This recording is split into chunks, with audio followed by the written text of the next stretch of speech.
Yes, according to the calendar, Valentine's Day is only one day, but at Wager Talk, we plan to celebrate this Sunday, Monday, and Tuesday. It may sound corny to say we love our customers, but you are the reason we work so hard to set the customer service bar at a whole new level. So instead of handing out chocolates or flowers, how about all 30-day, all sports, all access packages discounted to only $214? That's 30 days of selections from your favorite Wager Talk handicapper for under $50 per week. Valentine's Day is on $214, and to celebrate, on Sunday, Monday, and Tuesday, all 30-day all-access passes will be dropped from $299 down to only $214. No coupon code is needed, and there is no limit on how many handicappers you can lock up for $214 between Super Bowl Sunday and when the clock strikes midnight on Tuesday.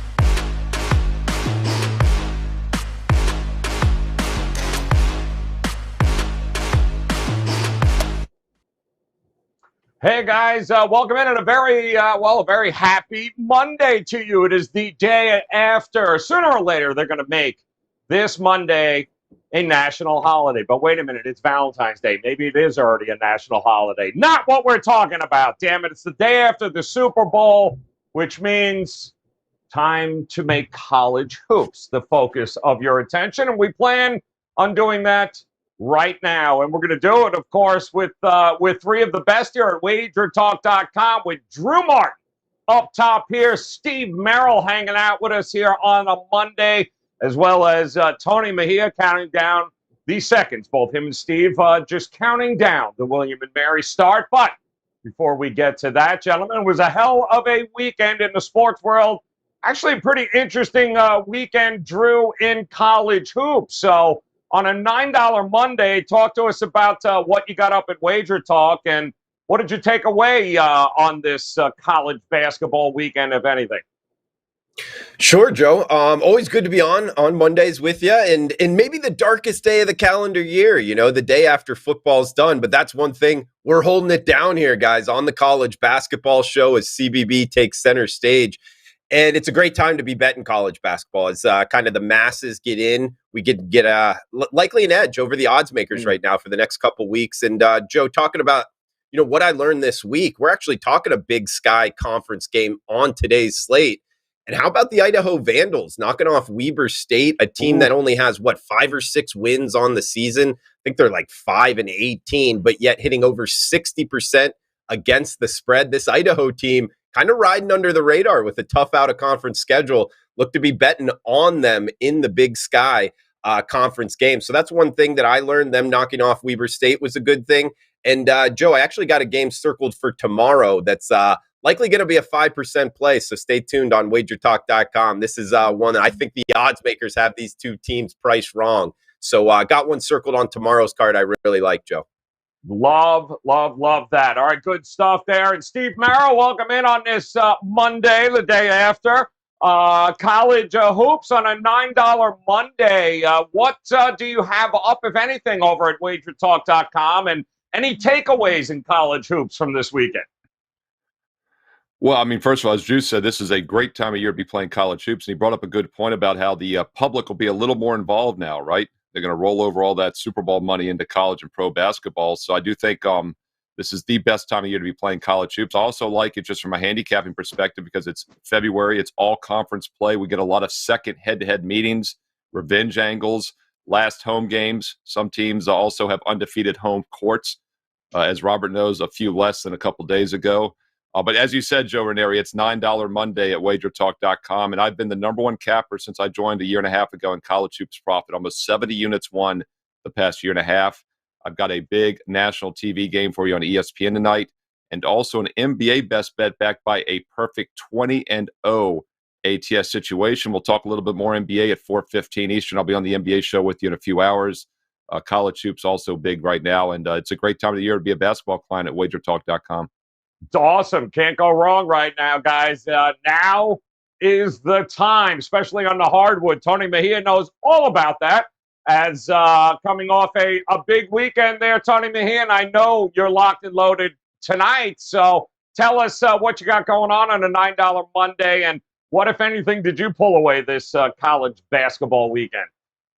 Yeah, clients are going to be on this William and Mary game that started just now against UNC Wilmington, but I'll have $9 packages in both college and the NBA for the masses up after this show and in between the start of the NBA show, which tips around 4 p.m. And, yeah, I mean, it was a mediocre weekend for me. Pretty good Super Bowl. I had both side and total correct. Hit my 5% play on Gonzaga because I got in at 15.5 instead of 16. I watched that with my nails to my in my mouth like this because it was a really annoying second half. Gonzaga goes up 21 and then just let their foot off the gas. If it was the 1960s, you would have been easily able to convince me that the game was fixed. But some key three-pointers down the stretch ended up netting the cover anyway. Watched a little bit of Iowa, Nebraska yesterday. That was my only college hoops action, and that hit on the over. Iowa's been really good since turning over the point guard reins to Bohannon, who's their more experienced guy. So I learned that there is another contender in the Big Ten because they're looking legit. Over the past week or so, and that conference is obviously loaded with Purdue and now looking up at Illinois.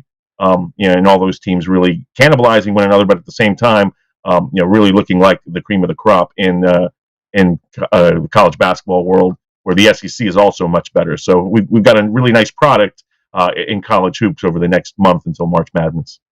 All right, good stuff there, guys. It's a lot going on now in college basketball. If you're just joining us for the first time, $9 Monday over at WagerTalk.com means that all of these guys' best bets right now tonight, they're $9. Head over there, grab those best bets, and let us start in the Pac-12 here, guys. Game number 1 up tonight. Washington State taking on the Oregon Ducks, coming off a horrific loss against Cal over the weekend. -3.5 is what we're looking at. 133, I believe, as a opening total. That has creeped up a little bit. 134.5, 135s in the marketplace. I'm also starting to see the money come in on Oregon, where 5 seems to be a pretty good consensus number right now against a Washington State team that just when you thought they turned a corner, Drew, yikes. Not good there, but Oregon, do you like them to bounce back? The market sure does. Yeah, sure. It seems like everybody and their sister's betting Oregon tonight, and it's like they're not even paying attention to Oregon and their free throw shooting percentage, Joe. What, around 66, 67%, something like that. So if you're going to lay 4 or 5 points, I like to bet on teams that knock down their free throws at the end when the other team is fouling in this situation. Plus the fact, I think you could make the argument, you're right, Joe. Washington State has dropped 2 straight, both to the Arizona schools in the Pac-12. I mean, Arizona's not that bad, but Arizona State, the Sun Devils, not having a great year there. That's kind of a head-scratching loss. So will they bounce back is the question. To tell you the truth, I think Washington State, you could make the argument, is the more talented team, definitely with the better defense and rebounding ability. Those are 2 things I like to bet on, and the better free throw shooting percentage team. But matchup-wise, I'm kind of pumping my brakes here because this is a Dana Altman coach Ducks team. What do we know about that? He changes up defenses a lot. That's why it's always good to bet, Oregon, if you've noticed in the tournament, that round of 32 game where there's a short turnaround, they usually perform very, very well in that matchup because they're a tough defense to go against. You got to have time to prepare for it usually. So I think that's on Oregon's side here, Joe. I think that's what the market is betting. Although I can't lay, 4 to 5 points with a team only shooting 66% from the free throw line. So that's the reason I didn't bet the Ducks tonight, Joe.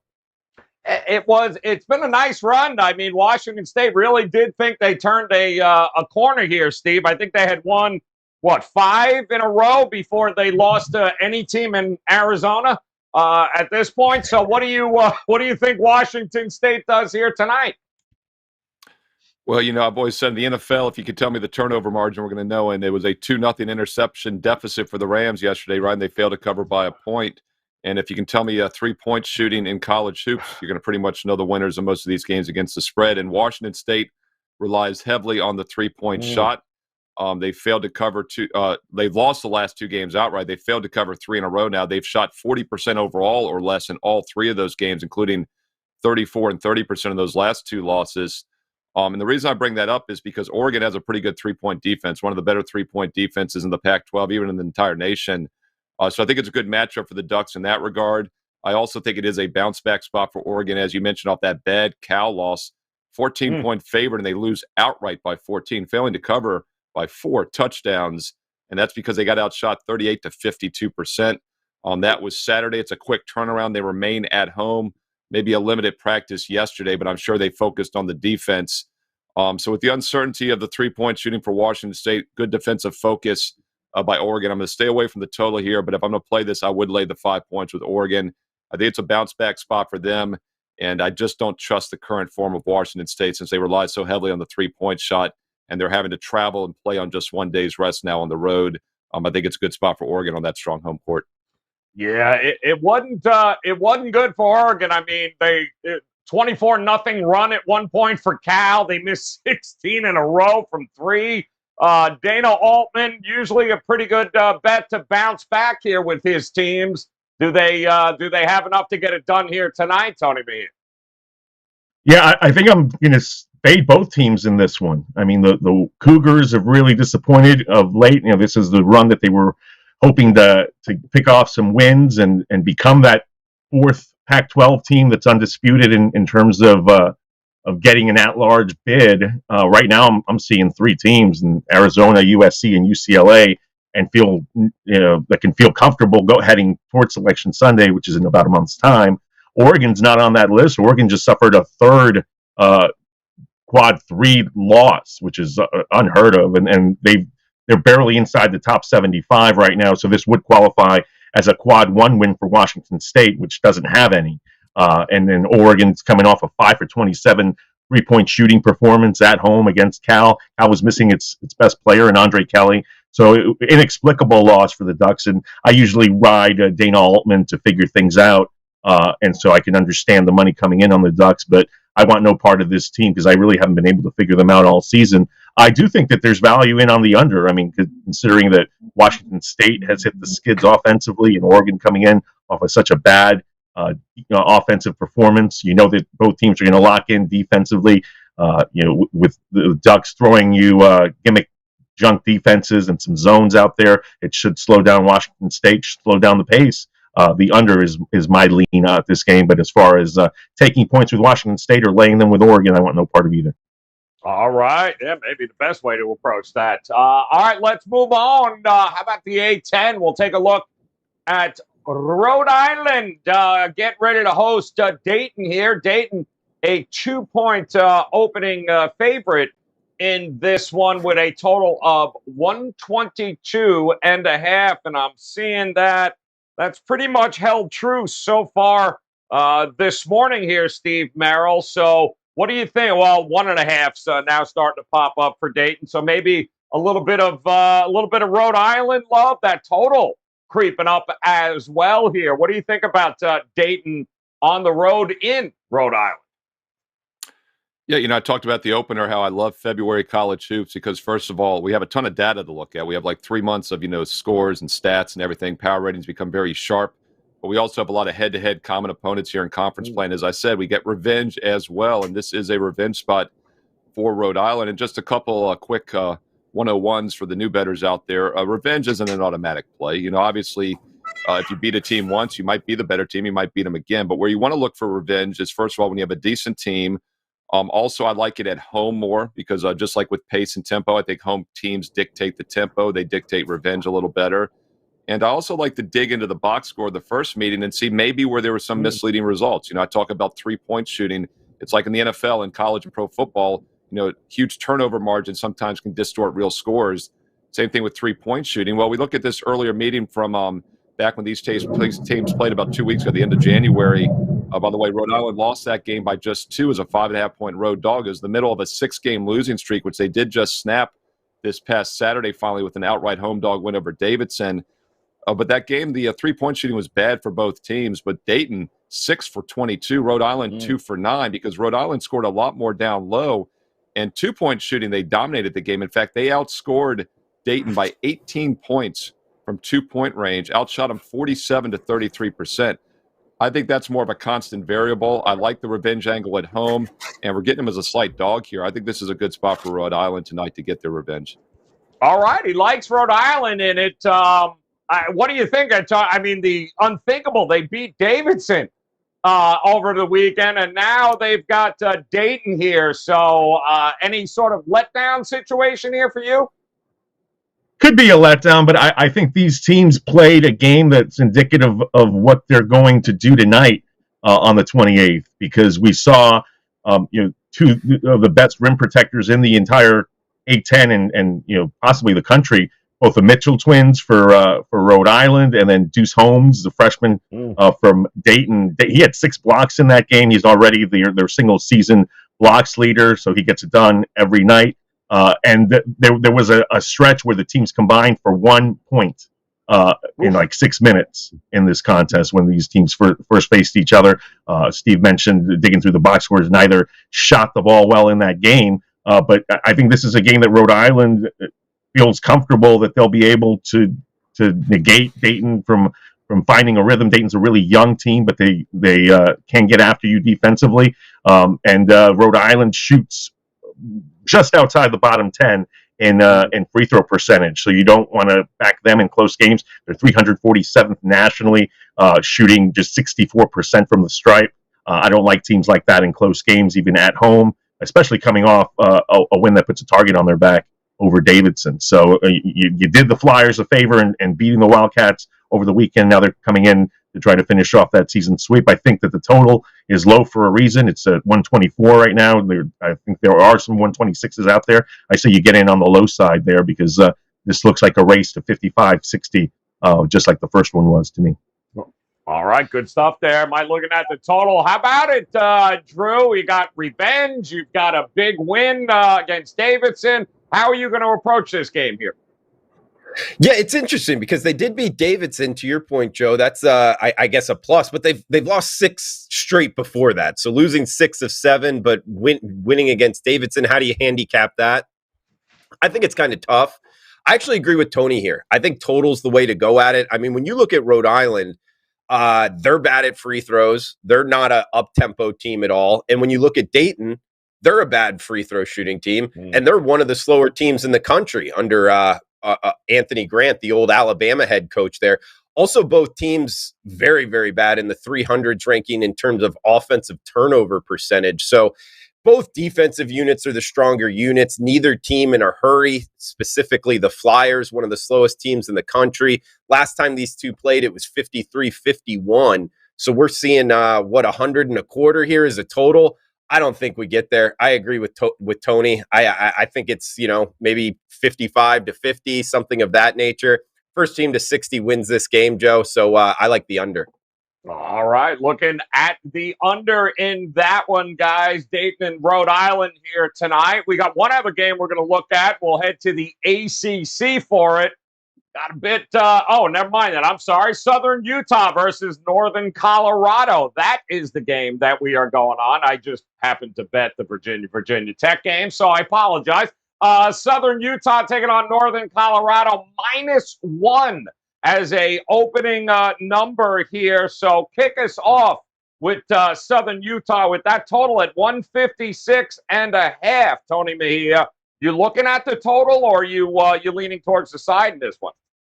I am a little Big Sky action. Bonus nugget on Dayton, Rhode Island, and I'll segue it into this. The Flyers shot a season low 30.9% against Rhode Island, and so that's another reason to like the under tonight.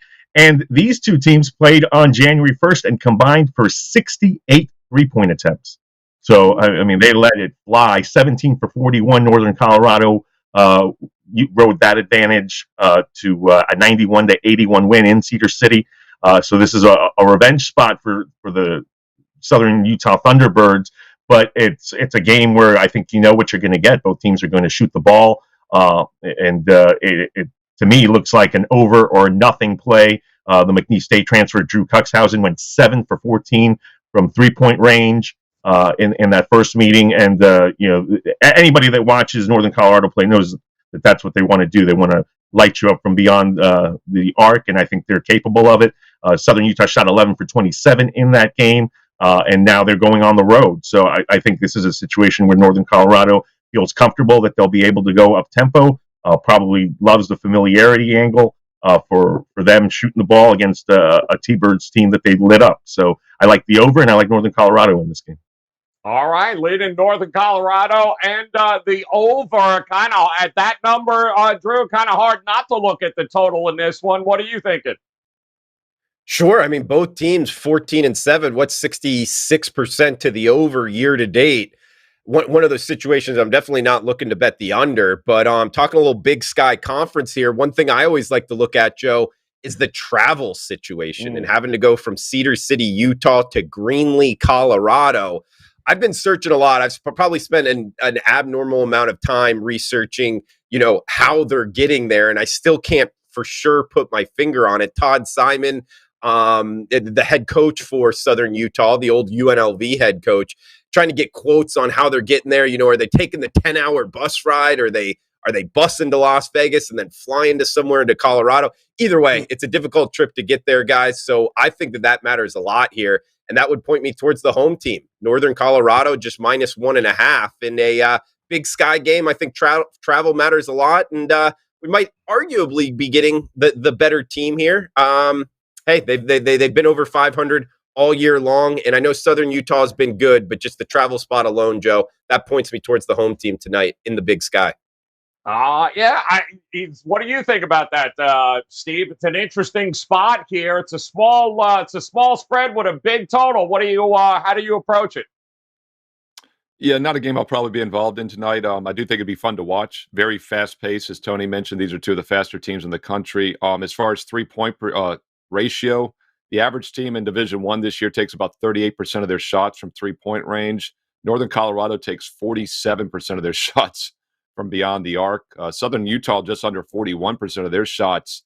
And just to put the game in perspective that we mentioned back in January, Northern Colorado took 41 threes. They only took 27 twos. So it was well over half in that game. Both teams hit over 41% combined from 3-point range on 68 shots. So, look, a lot had to go right to get to the 172. I wouldn't talk anybody off an over 157 wager, but I think it's priced about right.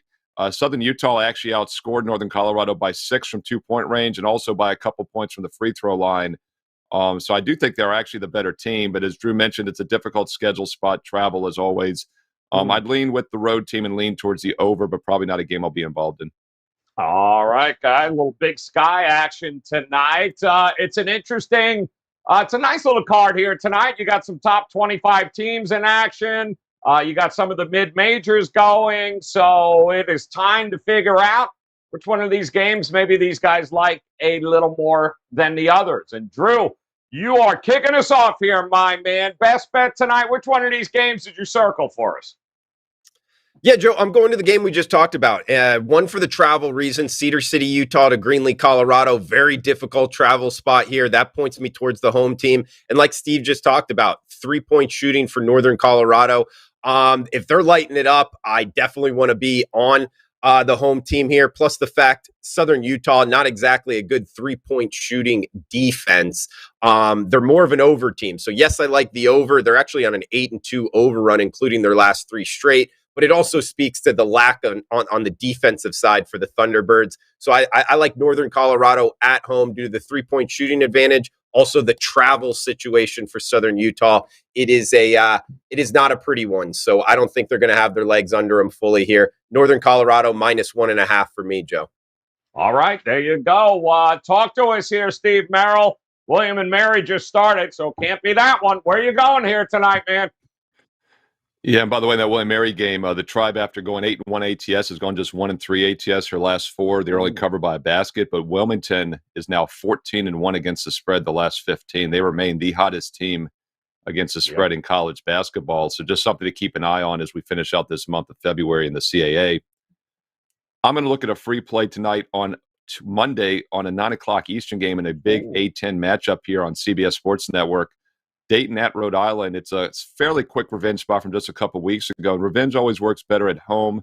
I think it works for Rhode Island tonight. They were on the midst of a 6-game losing streak when they lost that game at Dayton, yet they only lost by 2 and covered about a week and a half ago. They got back on track, though, this past Saturday with a straight-up home dog win over a good Davidson team. And I think that's the buy sign here for Rhode Island. And I like this matchup.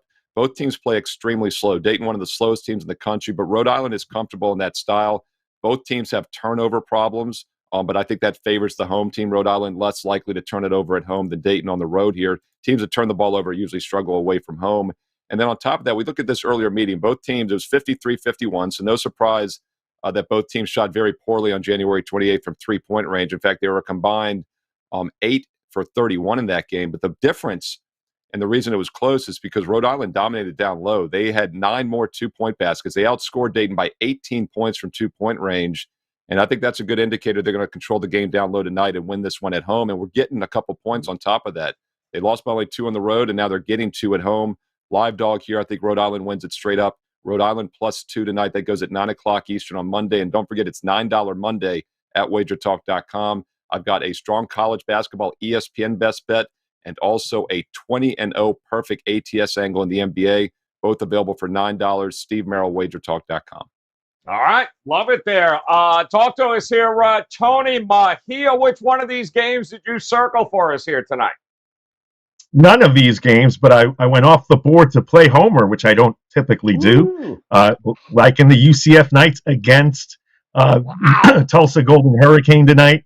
And I say this because I really don't go Homer. I don't care, and I bet against the Knights a ton this year.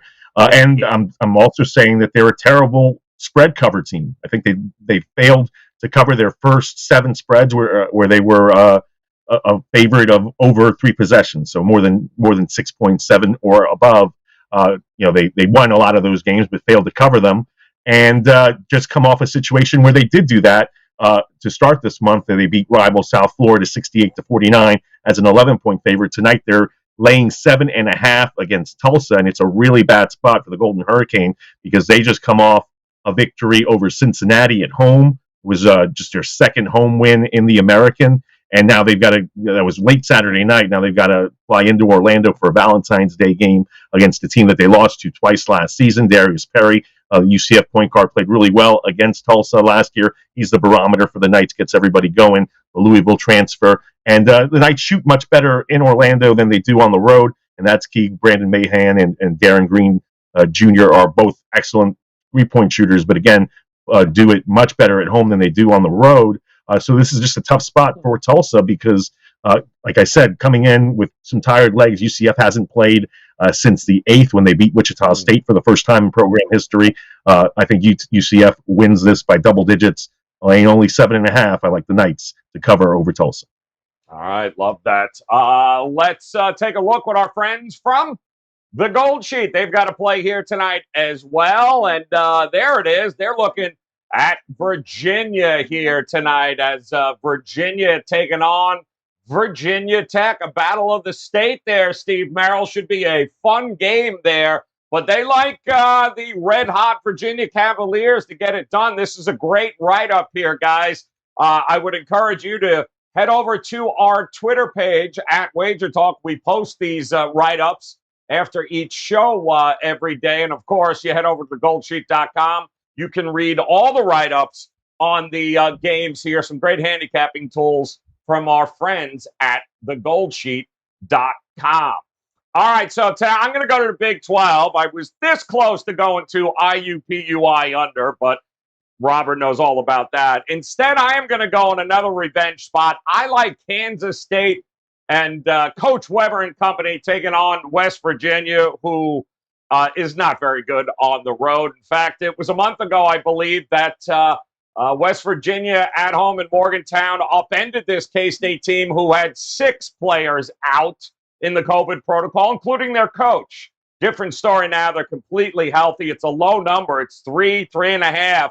I got no problem laying that for Kansas State to get it done here tonight against West Virginia. And to recap one more time what we've got going on here tonight, Drew loves Northern Colorado. Lay the 1.5 against Southern Utah. Steve Merrill likes another revenge spot there with Rhode Island, +2, taking on Dayton. Tony Mejia, UCF, not enough, he says, at 7.5.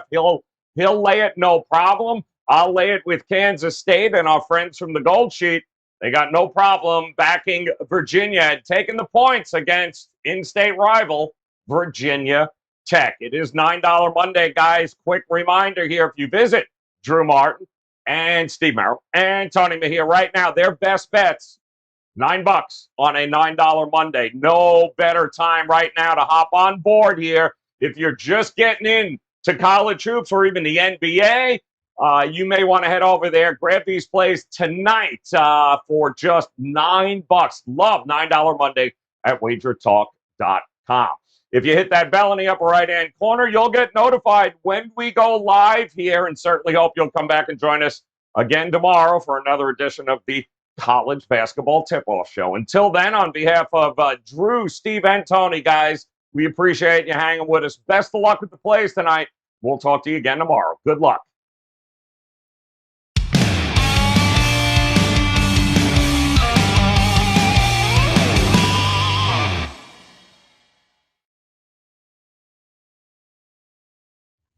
Yes, according to the calendar, Valentine's Day is only one day, but at Wager Talk, we plan to celebrate this Sunday, Monday, and Tuesday.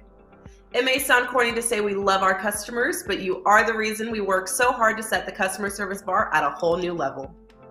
So instead of handing out chocolates or flowers, how about all 30-day, all sports, all access packages discounted to only $214? That's 30 days of selections from your favorite Wager Talk handicapper for under $50 per week. Valentine's Day is on $214, and to celebrate, on Sunday, Monday, and Tuesday, all 30-day all-access passes will be dropped from $299 down to only $214. No coupon code is needed, and there is no limit on how many handicappers you can lock up for $214 between Super Bowl Sunday and when the clock strikes midnight on Tuesday.